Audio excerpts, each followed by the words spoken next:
आदित्य ठाकरेंनी थेट प्रेझेंटेशन मांडून भाजपला दिलेलं हे खुलं आवाहन मुंबईच्या राजकारणात कोणता भूकंप आणणार? 92,000 कोटींच्या ठेवी गायब आणि 2.5 लाख कोटींचं कर्ज, मुंबई महापालिकेची तिजोरी खरंच साफ झाली आहे का? मित्रांनो, मुंबई महापालिकेच्या निवडणुकांचे बिगुल वाजले आहे आणि राजकीय वातावरण आता चांगलंच तापलंय. मंगळवारी वरळीतील national sports club of India म्हणजेच NSCI डोममध्ये शिवसेना ठाकरे गटचा मेळावा पार पडला. पण हा मेळावा नेहमीसारखा नव्हता. येथे आदित्य ठाकरे यांनी केवळ भाषण ठोकलं नाही, तर चक्क एक प्रेझेंटेशन सादर केलं. होय, त्यांनी आपल्या कामाचा लेखाजोखा मांडला आणि भाजपला थेट आवाहन दिलं की आम्ही काय केलं ते दाखवलं, आता तुम्ही काय केलं ते पुराव्यासकट दाखवा. आजच्या व्हिडिओमध्ये आपण आदित्य ठाकरेंनी उपस्थित केलेले 3 सर्वात गंभीर मुद्दे पाहणार आहोत. 1. मुंबईची रिकामी झालेली तिजोरी. 2. विकास कामांच्या श्रेयाची लढाई. आणि 3. भविष्यातील मुंबईसाठी त्यांनी दिलेलं वचन. चला तर मग सुरू करूया आजच्या व्हिडिओला. नमस्कार, मी नील सोनार, तुम्ही पाहत आहात बोल एमएच. सर्वात आधी बोलूया पैशांबद्दल, कारण हा थेट तुमच्या आमच्या खिशातला प्रश्न आहे. आदित्य ठाकरे यांनी आपल्या भाषणात एक गंभीर आरोप केला.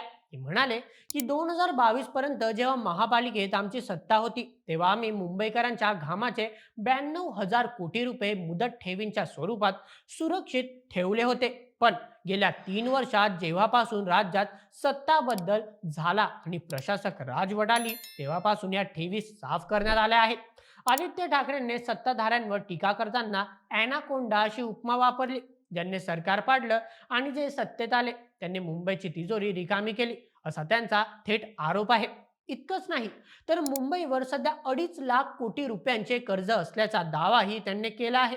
विचार करा, आशियातील सर्वात श्रीमंत महापालिका म्हणून ओळखल्या जाणाऱ्या मुंबईची ही अवस्था का झाली? पैशांची उधळपट्टी नेमकी कुठे झाली? हे प्रश्न आता निवडणुकीच्या रिंगणात गाजणार आहेत. आता वळूया दुसऱ्या मुद्द्याकडे, जो आहे क्रेडिटवर किंवा श्रेयवाद. भाजप नेहमी विचारते की ठाकरेंनी मुंबईसाठी काय केलं. त्याला उत्तर देताना आदित्य ठाकरेंनी कामांची यादीच वाचून दाखवली. त्यांनी सांगितलं की कोस्टल रोडची पहिली घोषणा 2013 मध्ये खुद उद्धव ठाकरेंनी केली होती. BDD चाळ पुनर्विकास प्रकल्प, ज्याचे उद्घाटन 2016 मध्ये फडणवीसांनी केले होते, पण काम पुढे सरकले नाही. ते काम महाविकास आघाडीने हाती घेतले आणि 3 वर्षात पुनर्विकास नेले.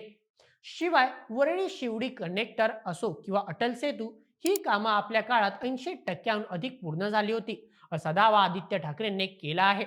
भाजपवर टीका करताना ते म्हणाले, यांनी फक्त फिती कापण्याचं काम केलं आहे. पावसाळ्यात मुंबईत तंबू नाही म्हणून हिंद माता आणि मिलन सबवे येथे भूमिगत टाक्या बांधल्या, ज्याचा फायदा आता होतोय. पण प्रशासनाच्या निष्काळजीपणामुळे, म्हणजे डिझेल नसल्यामुळे पंप बंद राहतात आणि पाणी साचतं, असा घणाघातही त्यांनी केला. तिसरा आणि तितकाच महत्वाचा मुद्दा म्हणजे सामाजिक विकास. अनेकदा पेंग्विनवरून आदित्य ठाकरेंची खिल्ली उडवली जाते.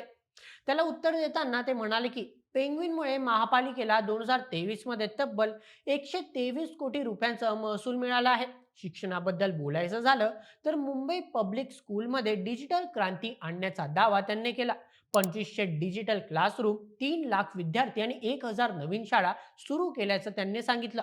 आणि सर्वात मोठी घोषणा, जसं 500 स्क्वेअर फुटांपर्यंतच्या घराचा प्रॉपर्टी टॅक्स माफ केला होता, तसाच आता 700 स्क्वेअर फुटापर्यंतचा घराचा टॅक्स माफ करण्याची वेळ आली आहे, असं सूचक विधान त्यांनी केलं. म्हणजेच येत्या निवडणुकीत हे ठाकरेंचं मुख्य आश्वासन असू शकतं. तर मित्रांनो, आदित्य ठाकरेंनी मांडलेले हे प्रेझेंटेशन भाजपच्या दाव्यांमधली हवा काढणारं ठरेल का? 92,000 कोटींचा हिशोब सत्ताधारी देऊ शकतील का?